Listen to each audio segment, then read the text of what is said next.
My guest this week is Matt Hicks. Matt is certified by the Department of Justice to practice immigration law before the federal government, which sounds huge, and it kind of is.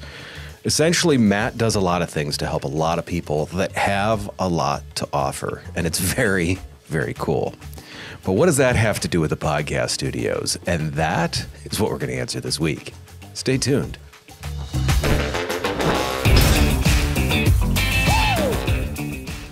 So Matt, thanks for coming on. This is different because you guys use the studio in a different way, but I'm excited to talk about it. But before we get into that, I want to cover a little bit of how the heck you got here. So you gave me some history. 2003 to 2014, you're a Marine. Correct.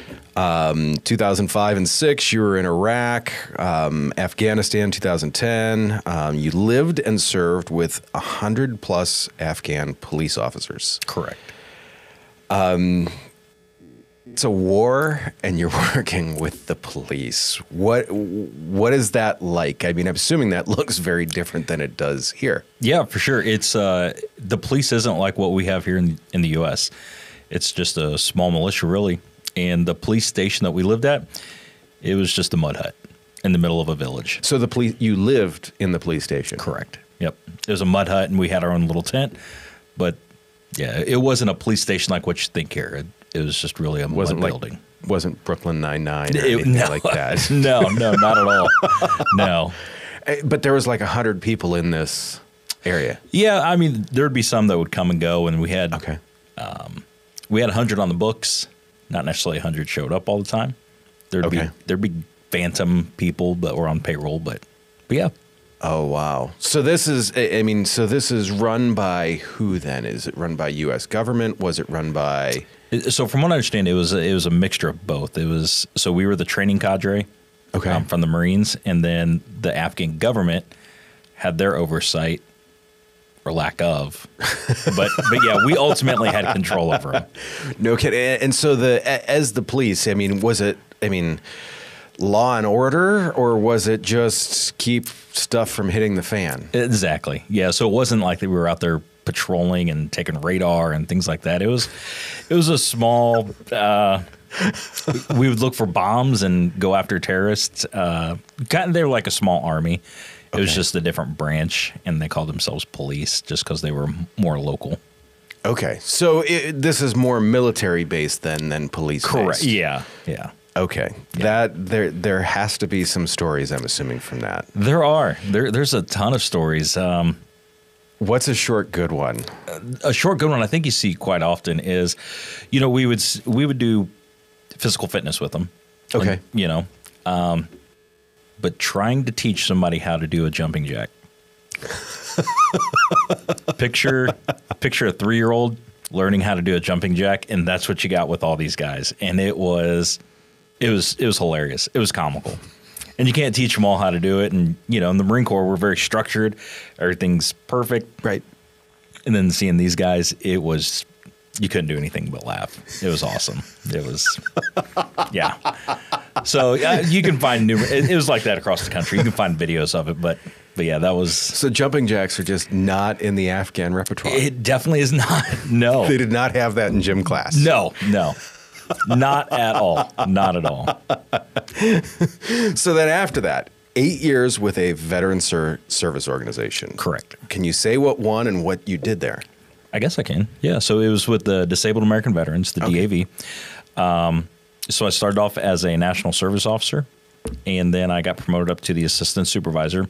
And what we did was we provided veterans and their spouses and their dependents the ability to apply for the benefits that they'd earned. Okay. So we would do that by helping them process paperwork. We'd represent them before a veterans law judge, advocate for them on Capitol Hill, so on and so forth. So you were helping represent veterans then, and helping them get their benefits, helping them do so. That now makes a lot of sense as to where you have ended up now. So in 2018, International Welcome Centers basically officially formed. Is that kind of the the sort of it? how'd that come about, and how did you get involved with that? Yeah, so in 2017, 18, right in that area, our founder, Pastor Kerry Duckett, he came up with this vision of wanting to use our church space. We were growing, and we needed to add on. So Pastor Kerry came up with this an idea of like, what can we use this space for throughout the week, not just on Sundays, if we were going to add on to the facility. So he, through research and prayer, he had read a book called Seeking Refuge by Matthew Sorensen, and he came up with, or he found that Akron is a refugee city. And so then he just kind of researched it, and he brought it up to the elders, like, hey, this is what I think's going to, where we need to be. And then I was doing a Bible study with him at that same time, and he told the Bible study, and he's like, I don't know, this may seem crazy, but I was like, that's awesome. I want to be involved with that somehow. I didn't know. Yeah, I didn't know how or why. But, you know, through further conversation and everything, we started to grow it, and we found out that, again, we needed, if we were going to do this, we needed, one of the big things was immigration legal services. And then on top of that, we started doing what we call Day 91 services.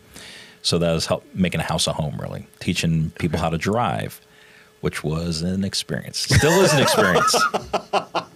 That one, there's some stories with that. I would not do well with that. No. So just a quick story about that is I had a buddy of mine who's a dear friend now. He was Congolese. He came over, had never drove before, and we had just started out the IWC. So I'm like, Jean, dude, let's go drive. So we hopped in my personal car and drove. And you want to talk about scary. A Congolese man that's never drove before. His English is broken. I speak no Swahili, either French. But it turned out, I mean, now he has a CDL and he's doing phenomenal, but it was an experience. So if you want to challenge yourself, teach somebody how to drive. Did he learn some English swear words that day? Oh, absolutely. And I learned some in Swahili, and it was mutual.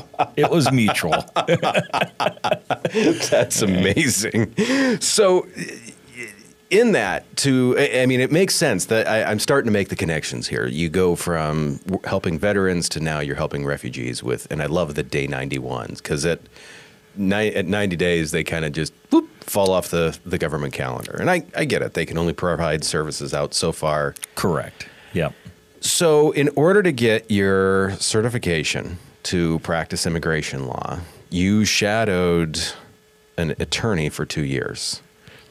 Correct. How often? What was that like? I mean, that has to be an experience. It was. So I was fortunate enough when I was working with the DAV, I had a compressed schedule. So I was working 4 10-hour days. So that gave me 1 day off throughout the week. And during that, it was typically a Friday, I'd go up to Cleveland and shadow an attorney named Nick, and he worked at the Hope Center, and he's still there. Nick is a phenomenal young man, a younger guy. He worked at a large law firm doing immigration, felt the Lord saying, hey, you can do more somewhere else.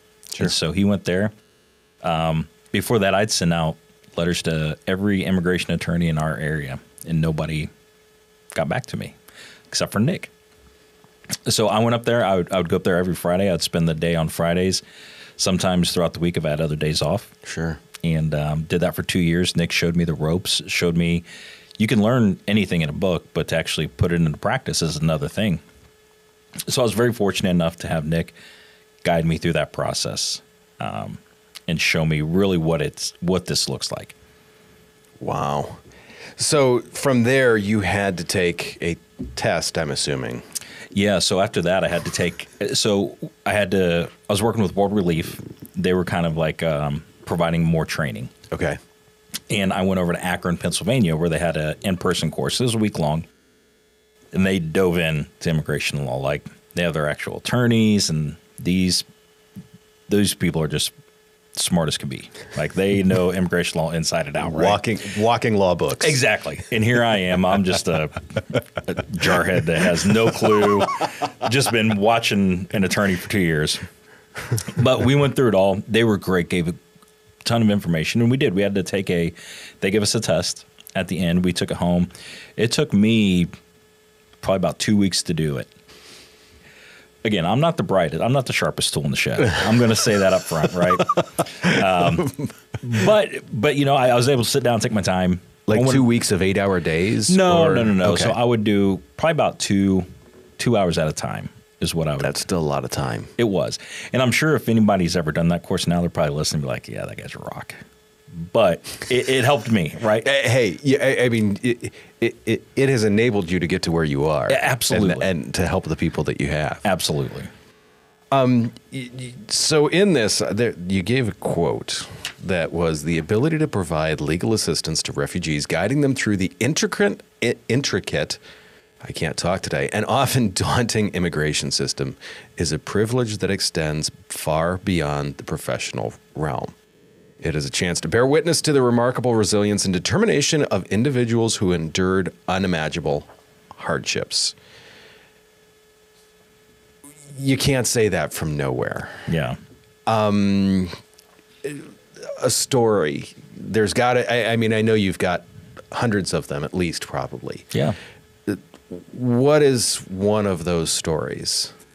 Yeah, so the one I immediately think of is going back to who I talked about earlier. Here's one of our first, I hate to call him a client because he's more than a client. Jean and Joseph, they were brothers from Congo. Okay. They have an amazing story.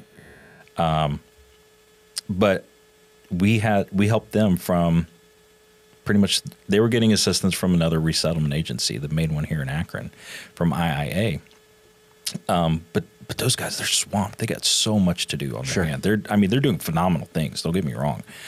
But through this, one of our volunteers had found John and Joseph, the two brothers. And since then, so for the past 6 years, I've been working with them, right? So that was from getting their green card to finding them jobs, to get their CDLs, to get their citizenship. So John has his citizenship now. He's a U.S. citizen. And what the cool part is we were able to bring over his wife and his daughter, who he had never met his daughter in over a year and a half. So he had to leave when his wife was pregnant. Yeah. Wow. And so we were able to, we had to pull a lot of strings. We got congressmen and senators involved. Because that's not an easy process. His daughter has medical problems that could only be taken care of here in the U.S. So it was awesome to see from him getting here in the United States, knowing no English, to being completely fluent, being self-sufficient, and now having his wife and daughter here thriving in the United States as U.S. citizens. It's phenomenal. It's phenomenal. Knowing that his story, his tragedies, escaping the Congo. I mean, death was on his doorstep. Like to hear his story, like he had people trying to kill him.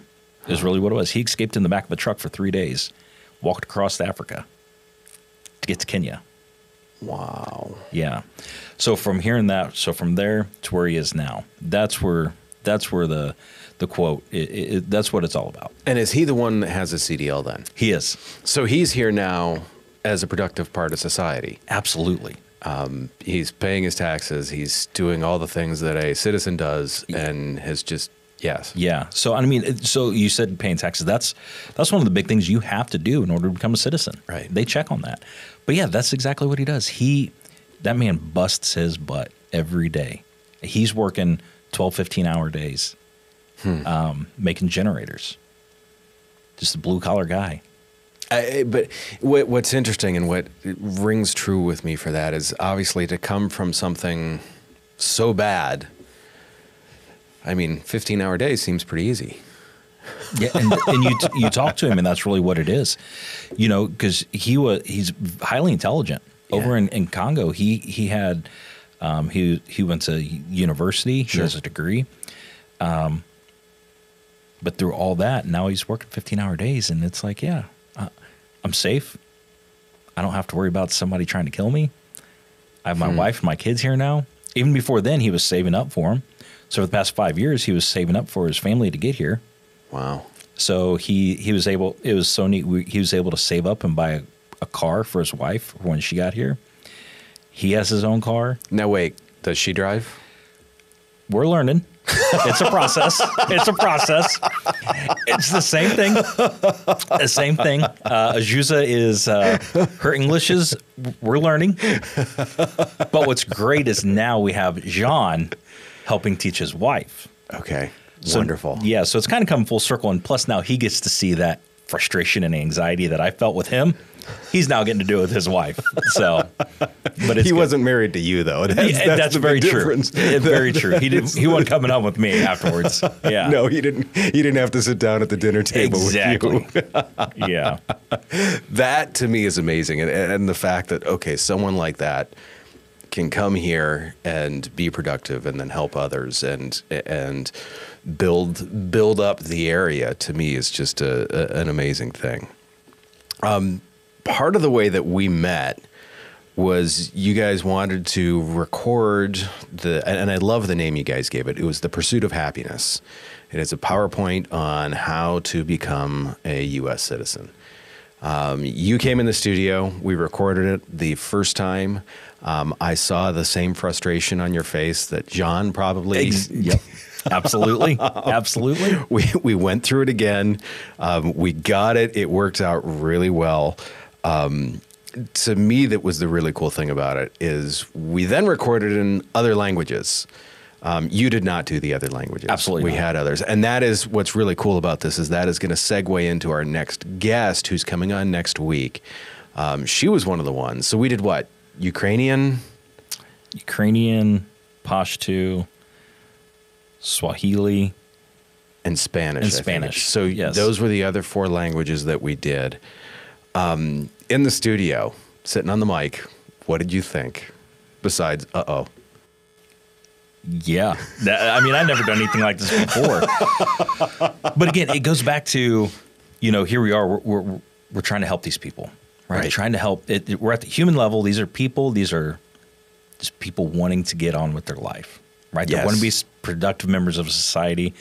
They've been through hell and back, and now they're wanting to move forward. So whenever we start bringing all these other people in from these other races and religions and everybody, and seeing them do this PowerPoint and translating it and putting it in their own language, it was pretty awesome. Not gonna lie, it's pretty awesome. I never in a million years would have thought that would have occurred. It was really cool, and I don't want to say I picked up on any of the languages, but there were words that reoccurred that occasionally be like, oh, I see that word. I know that one. I know that one. I have no clue what it means. Yeah. But I know when he says this, it means those squiggly lines and those things on the screen. Exactly. We're actually currently editing those items right now. And my editor was like, what am I going to do with this? And I'm like, good luck. Yeah.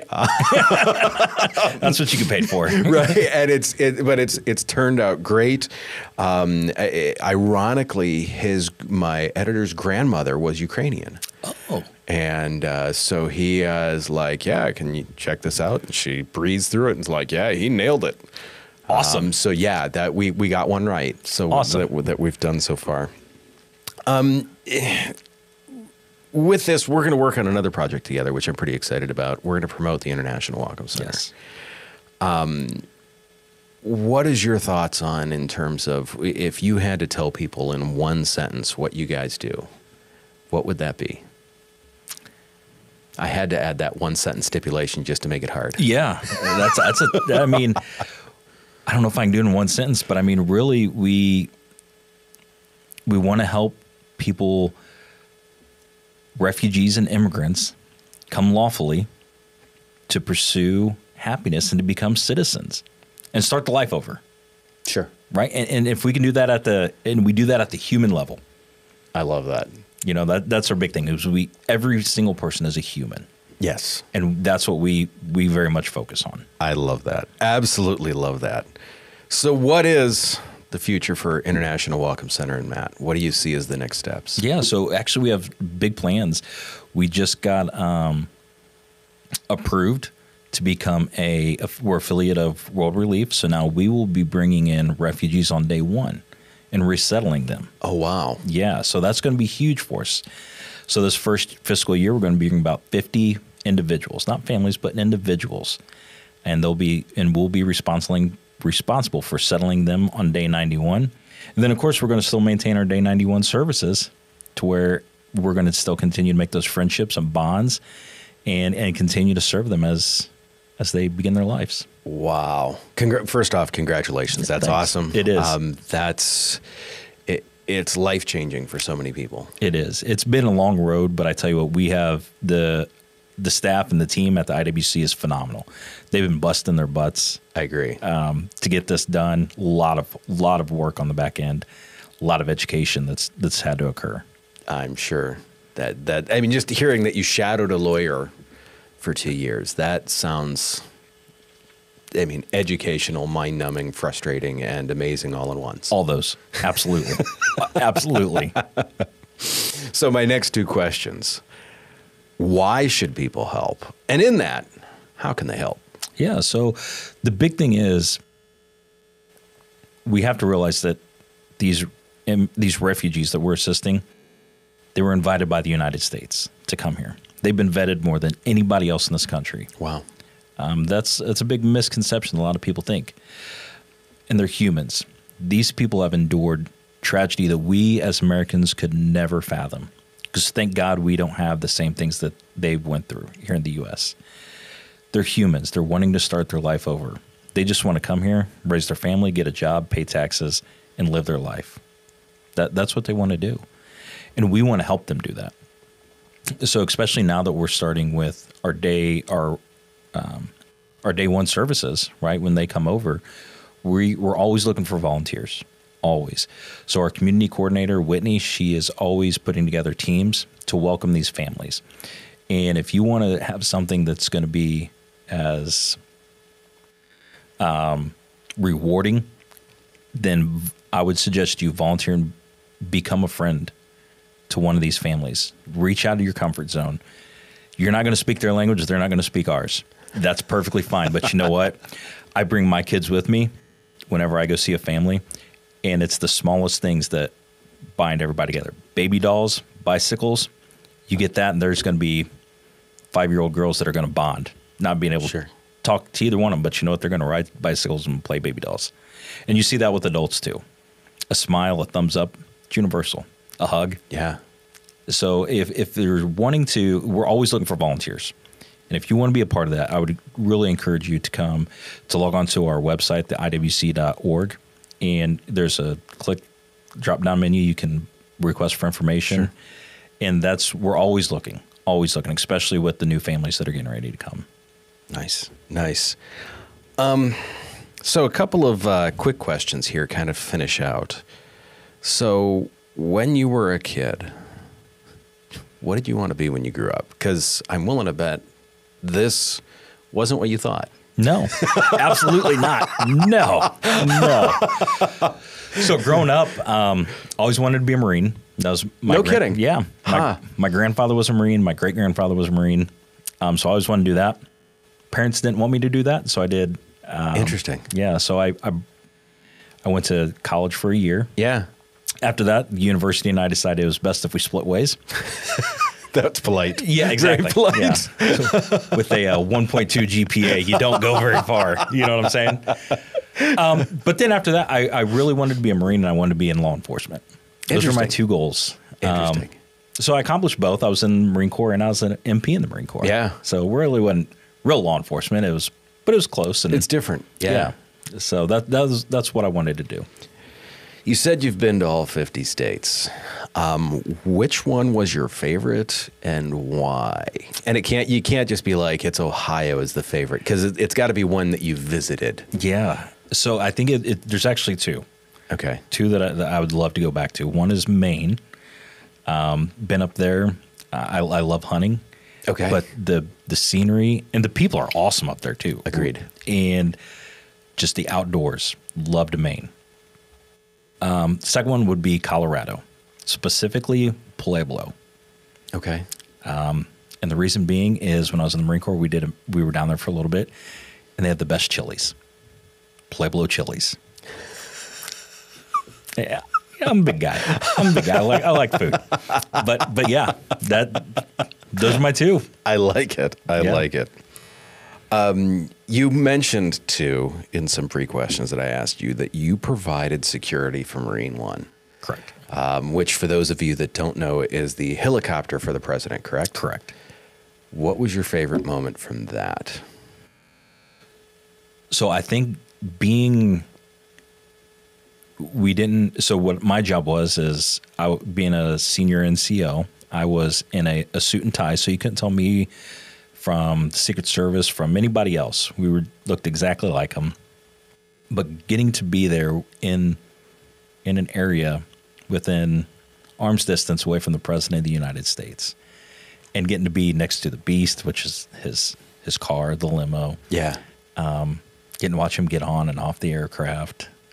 Just being that close to, and it doesn't matter who it is, right? What president it is. It's the office. It's the guy that, he's the leader of the free world right now. Right. You know?